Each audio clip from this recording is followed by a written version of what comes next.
Good morning all of you.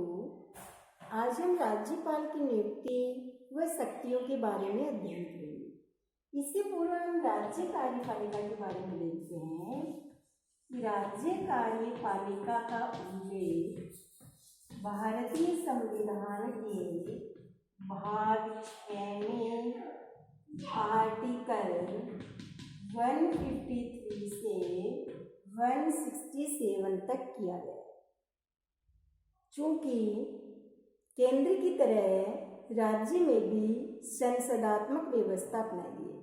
संसदात्मक व्यवस्था में कार्यपालिका के दो तरह के प्रधान होते हैं। एक होता है वैधानिक प्रधान और एक होता है वास्तविक प्रधान। तो राज्य कार्यपालिका का वैधानिक प्रधान कौन होता है? राज्यपाल।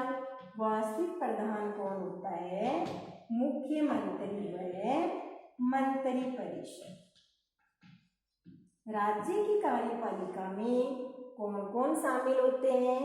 मुख्यमंत्री, मंत्रिपरिषद, राज्यपाल और महाधिवक्ता। अब हम राज्यपाल की नियुक्ति के बारे में देखते हैं कि राज्यपाल की नियुक्ति किस प्रकार की जाती है। तो इनकी नियुक्ति के संबंध में मुख्य बिंदु है। सबसे पहला, राज्यपाल की नियुक्ति। दूसरा पॉइंट है नियुक्ति के संबंध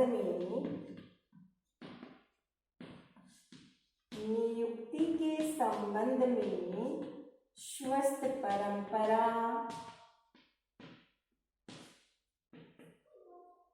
तीसरी है राज्यपाल पद की योग्यताएं।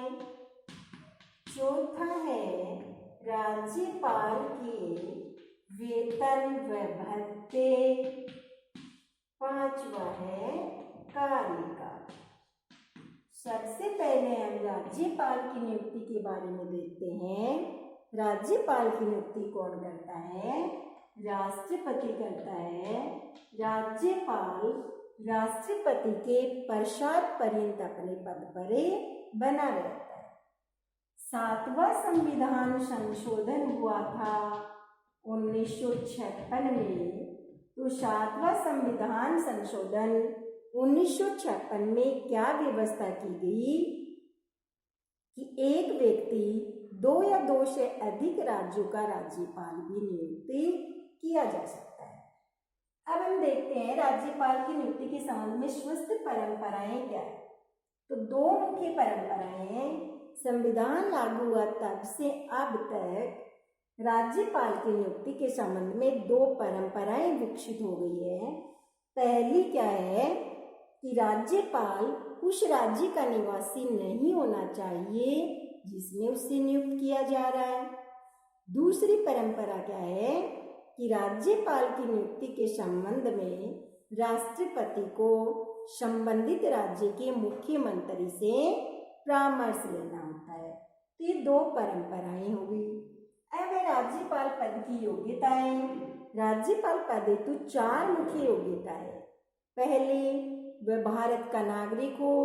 दूसरी, उसकी आयु कम से कम 35 वर्ष हो। तीसरी, वह किसी लाभ के पद पर ना हो। चौथी, वह संसद व राज्य विधानमंडल के किसी भी सदन का सदस्य नहीं हो। यदि वह सदस्य है तो राज्यपाल अपनी नियुक्ति के समय से वहां से त्यागपत्र देता है और अपना पद ग्रहण करता है। अब है वेतन भत्ते कि राज्यपाल को 3.50 लाख रुपए मासिक वेतन और भत्ते दिए जाते हैं। इनका निर्धारण समय समय पर संसद के द्वारा किया जाता है। इसके अलावा निःशुल्क आवास व अन्य सुविधाएं भी दी जाती है। अब कार्यकाल, राज्यपाल का कार्यकाल 5 वर्ष होता है, लेकिन वह अपने उत्तराधिकारी के पद ग्रहण तक अपने पद पर बना रहता है और 5 वर्ष पूर्व भी राज्यपाल अपने पद को रिक्त कर सकता है स्वयं त्यागपत्र देकर के। राज्यपाल अपना त्यागपत्र किसको संबोधित करता है? राष्ट्रपति को करता है। राष्ट्रपति भी 5 वर्ष पूर्व राज्यपाल को उनके पद से हटा सकता है या 5 वर्ष पहले एक राज्य से दूसरे राज्य में उसका स्थानांतरण कर सकता है। तो ये हो गई राज्यपाल की नियुक्ति। ये नियुक्ति राष्ट्रपति करता है। और नियुक्ति के संबंध में परंपराएं क्या विकसित हुई है? पहले कि संबंधित राज्य का निवासी नहीं होना चाहिए राज्यपाल। ऐसा किस लिए किया गया है? ताकि राज्यपाल स्थानीय राजनीति से दूर रह सके। और दूसरी, संबंधित राज्य के मुख्यमंत्री से राष्ट्रपति परामर्श करके राज्यपाल की नियुक्ति करता है। योग्यताएं 4 हो गई। वह भारत का नागरिक हो, आयु कम से कम 35 वर्ष हो, किसी लाभ के पद पर न हो, संसद व राज्य विधानमंडल के किसी भी सदन का सदस्य न हो।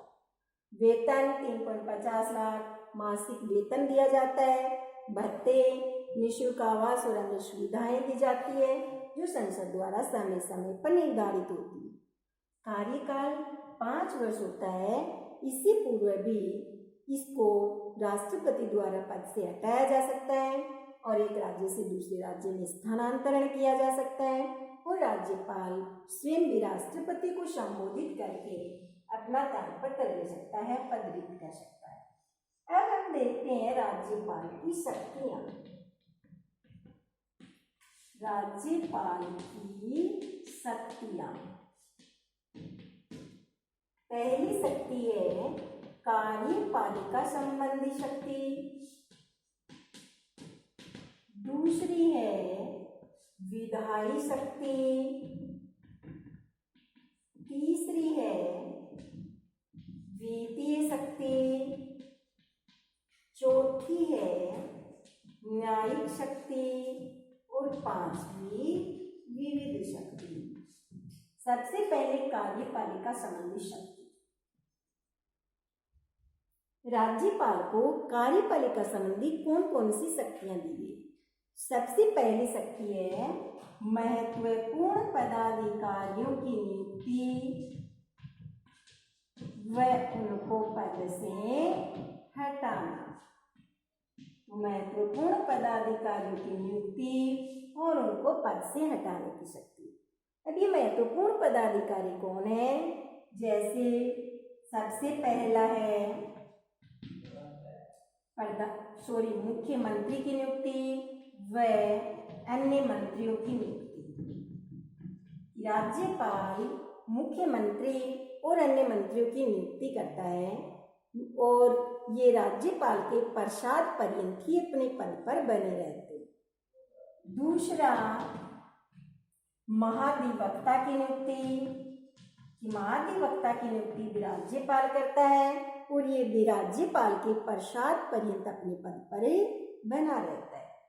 तीसरा है राज्य निर्वाचन आयुक्त की नियुक्ति भी राज्यपाल करता है, लेकिन इसको पद से उसी तरीके से हटाया जाता है जैसे उच्च न्यायालय के न्यायाधीश को। चौथा, राज्य लोक सेवा आयोग के अध्यक्ष व सदस्यों की नियुक्ति, लेकिन इनको पद से हटाने का अधिकार किसको है? राष्ट्रपति को है, न कि राज्यपाल। ये होगी महत्वपूर्ण पदाधिकारियों की नियुक्ति और उनको पद से हटाना। दूसरी कार्यपालिका संबंधी शक्ति क्या है? शासन संचालन संबंधी शक्ति। कि राज्यपाल शासन संचालन हेतु मुख्यमंत्री से सूचना प्राप्त कर सकता है। और तीसरी कार्यपालिका संबंधी शक्ति क्या है?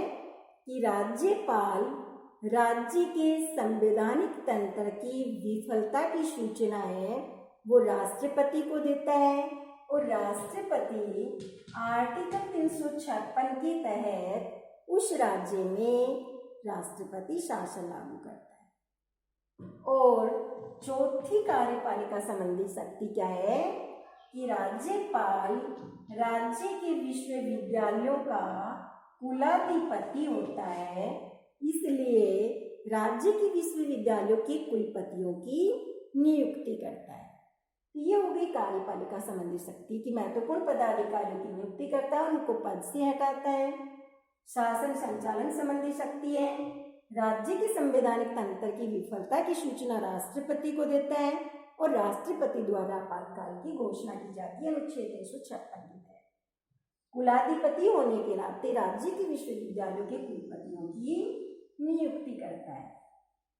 अब दूसरा है विधायी कार्य। विधायी क्षेत्र में राज्यपाल द्वारा कौन कौन से कार्य किए जाते हैं?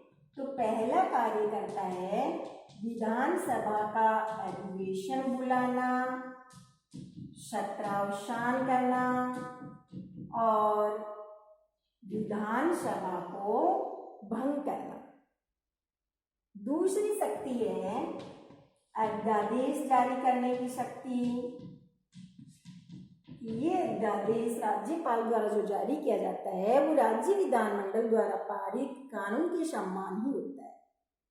कुछ विषय से संबंधित अध्यादेश जारी करने के लिए राज्यपाल को राष्ट्रपति की पूर्व स्वीकृति आवश्यक होती है और ये अध्यादेश कब जारी किए जाते हैं?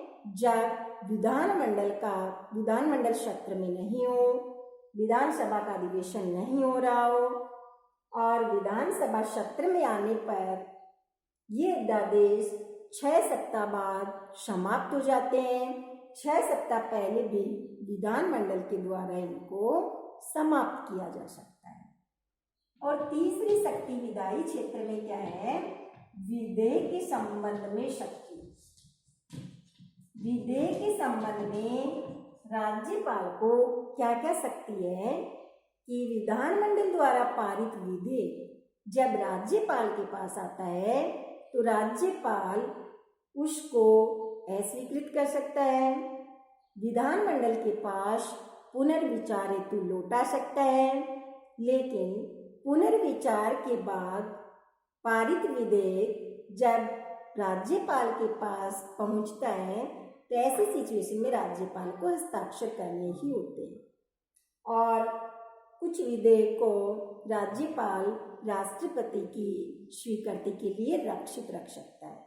ये विधेयक के संबंध में हो गई। चौथी विधायी शक्ति क्या है? मनोनयन संबंधी शक्ति। राज्यपाल को विधानसभा में एक एंग्लो इंडियन सदस्य मनोनीत करने की शक्ति है और विधान परिषद में 1/6 सदस्यों को मनोनीत करने की शक्ति है। और वो सदस्य कैसे होते हैं? जो कला, साहित्य, विज्ञान, समाज सेवा, सहकारिता के क्षेत्र में ख्याति प्राप्त हो, उन व्यक्तियों को मनोनीत कर सकता है। ये हो गई राज्यपाल की विधायी शक्तियां। अब हम देखते हैं वित्तीय शक्तियां। तो वित्तीय क्षेत्र में राज्यपाल को कौन कौन सी शक्ति है?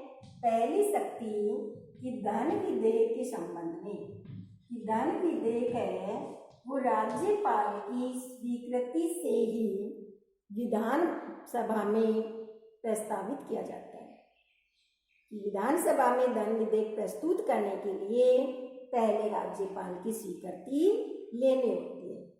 दूसरी शक्ति क्या है वित्तीय क्षेत्र में? कि वार्षिक बजट है वो राज्यपाल के द्वारा विधानमंडल के समक्ष रखवाया जाता है। तीसरी शक्ति क्या है? तीसरी वित्तीय शक्ति है कि राज्यपाल की अनुमति के बिना अनुदान की मांग नहीं की जा सकती। और चौथी शक्ति क्या है?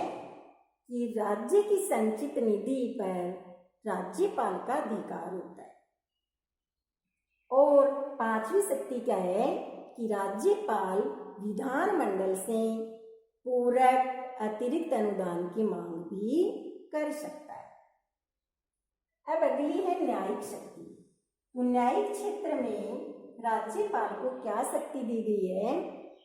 कि उच्च न्यायालय के न्यायाधीशों की नियुक्ति के संबंध में राष्ट्रपति संबंधित राज्य के राज्यपाल से परामर्श करता है। उच्च न्यायालय के न्यायाधीशों की नियुक्ति के संबंध में राज्यपाल को शक्ति दी गई है।